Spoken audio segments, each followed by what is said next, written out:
জোরপূর্বকভাবে হলে অবস্থান করা, রাজনৈতিক কর্মসূচিতে অংশগ্রহণ করানো, এগুলো আর আল্লাহ রহমত কোনো বাস্তবতা নেই বাংলাদেশের প্রেক্ষাপটে, কোনো শিক্ষা প্রতিষ্ঠানে নেই। কিন্তু অর্থনৈতিক পৃষ্ঠপোষকতার যে রাজনীতি, তা কিন্তু বিলুপ্ত হয়নি। অর্থাৎ বাংলাদেশে একটি নির্দিষ্ট ছাত্র সংগঠন রয়েছে যারা অর্থনৈতিকভাবে শিক্ষার্থীদের প্রণোদনা দিয়ে তাদেরকে যে কোনো মাধ্যমে হোক তাদের সংগঠনে ইনভলভ করে এবং পরবর্তীতে তাদেরকে তাদের মতাদর্শের বাহিরে কোনো প্রকার কোনো বাক স্বাধীনতা নিয়ে রাজনীতি করার কোনো অপশন তারা রাখে না। সর্বশেষ আমরা জগন্নাথ বিশ্ববিদ্যালয়ে সে প্রমাণটি পেয়েছি যে সেখানে কিভাবে অর্থনৈতিক পৃষ্ঠপোষকতায় একটি ছাত্র সংগঠন পরিচালিত হয়, তার কিছুটা অদৃশ্য পর্দার অন্তরালে যে বিষয়গুলো কিছুটা উঠে এসেছে। তো আমি গতকাল চট্টগ্রামের সিটি কলেজের ঘটনায় আমি আবারও দুঃখ প্রকাশ করছি এবং এই ধরনের অনাকাঙ্ক্ষিত পরিস্থিতির জন্য যে বা যারাই দায়ী থাকুক তাদেরকে চিহ্নিত করে যেন আইন শৃঙ্খলা রক্ষাকারী বাহিনী যেন ব্যবস্থা নেয়, আমরা সেই আহ্বান জানাচ্ছি। এবং সেই সাথে অবশ্যই সোশ্যাল মিডিয়ায় দুপক্ষেরই, আপনি ছাত্র শিবির বলেন, ছাত্র দল বলেন, কিছু যে দৃশ্যগুলো কোনোভাবে কাম্য নয়, বিশেষ করে 5 আগস্ট পরবর্তীতে বাস্তবতায় ছাত্রদল যে সুস্থ ধারার ছাত্র রাজনীতি উপহার দিয়ে চলেছে, কিন্তু আমরা গতকাল সে ধরনের দৃশ্য এই চট্টগ্রামের মাটিতে দেখেছি। আমরা এর নিন্দা জানাচ্ছি এবং অবশ্যই এর যে দৃশ্যগুলো আমরা দেখেছি, অনাকাঙ্ক্ষিত দৃশ্যগুলো নেপথ্যে যারা রয়েছে, জড়িত যারা রয়েছে, তাদেরকে তদন্তপূর্বক যারা দোষী সাব্যস্ত হবে তাদেরকে যেন আইনের আওতায় নিয়ে আসা হয়, আমরা সেই আহ্বান জানাচ্ছি।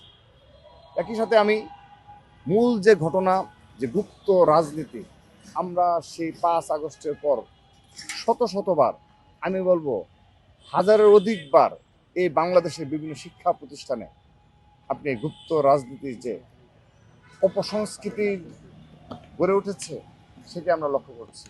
আপনি ঢাকা বিশ্ববিদ্যালয়ে 5 আগস্টের পরবর্তী বাস্তবতায় ঢাকা বিশ্ববিদ্যালয়ে শতবার মব ক্রিয়েট করা হয়েছে, শতবার সাধারণ শিক্ষার্থী বেশে এই গুপ্ত দলের যারা সদস্য রয়েছে তারা রাত 12টা হোক সেটা, এমনকি রাত 2টায় তারা হলপাড়ায় মিছিল করেছে অপ্রকাশ্যভাবে।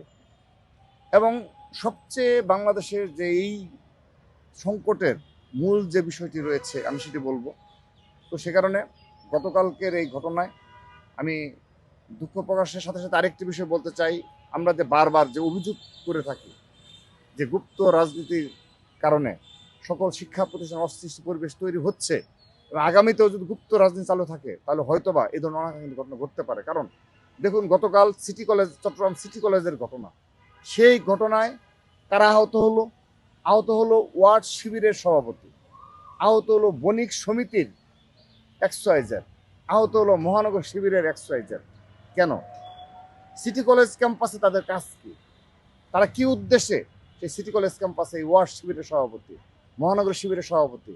কেন? তার মানে স্পষ্ট প্রমাণ হচ্ছে অত্যন্ত পরিকল্পিতভাবে এবং প্রস্তুতি নিয়ে তারা কিন্তু কলেজ ক্যাম্পাসে প্রবেশ করেছে। পরবর্তীতে অনাকাঙ্ক্ষিত ঘটনা ঘটেছে।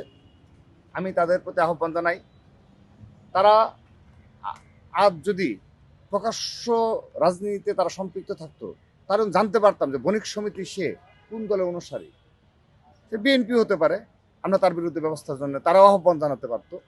আপনি দেখেন মহানগরের অনেক সিনিয়র লোকজনকে আমরা দেখেছি কলেজ ক্যাম্পাসে। এরা কারা? এরা তো শিবিরের পক্ষে এরা অবস্থান নিয়েছে। এরা কারা? তো আমরা তো, তারাও আমাদের বিরুদ্ধেই বলতে পারতো, যদি বিএনপির লোক হয়ে থাকে বলতে পারতো যে বিএনপির এই নেতাকর্মীগুলো ক্যাম্পাসে প্রবেশ করেছে। আজকে তারাই বলছে যে ওয়ার্ড শিবিরের সভাপতি, তারপর মহানগর শিবিরের সভাপতি আহত হয়েছে। তো ঠিক আছে, তাদের এই সিটি কলেজ ক্যাম্পাসে তাদের কাজটা কি? আমি তাদের নিকট প্রশ্ন রাখছি, আপনারা গুপ্ত রাজনীতি বের হয়ে আসুন, আপনাদের পরিচিত হবেন, এলাকাবাসী জানবে, কলেজ ক্যাম্পাসের প্রতিবেশী যারা রয়েছে তারা জানবে।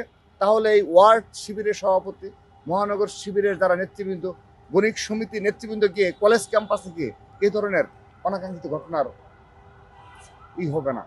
অবশ্যই এখানে শিবিরের পুরো দায় আমি সেটি বলবো না। এটি যখন অনাকাঙ্ক্ষিত ঘটনা ঘটে স্বাভাবিকভাবেই কিছু না কিছু পক্ষপাতিত্বের বিষয় চলে আসছে।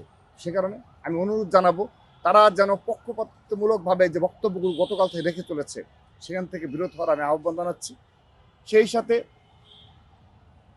বিগত সময়ে এই ক্যাম্পাসগুলোতে বিশেষ করে চট্টগ্রামে বেশ কয়েকবার অশান্ত হয়েছে।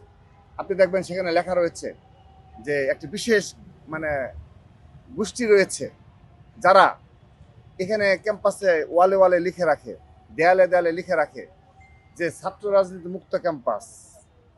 কিন্তু তাদের এর নেপথ্যে মূল উদ্দেশ্যটাই হলো গুপ্ত রাজনীতির মাধ্যমে তারা ক্যাম্পাসকে দখল রেখে। এই ধরনের লিখন লেখাও কি রাজনীতির ভিতরে পড়ে না?